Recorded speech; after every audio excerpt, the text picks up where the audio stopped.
A escola pública ou a escola privada, nessa escola filial, se aumenta a língua mandarim no professor Sira.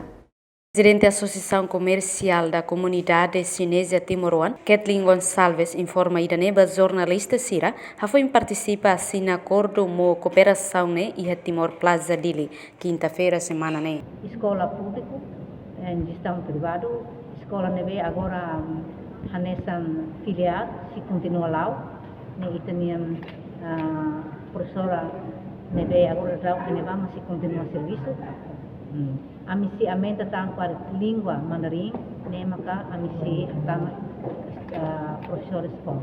Presidente Nemos Dehan se assegura ensino de qualidade no professores qualificados Sira. Além de se reabilita infraestrutura nebe maquiha no aumenta aula phone, sala professores, administração ensino técnico vocacional no biblioteca. A reportagem Ana Rosária Valdino Lelam Televisão Timor Post.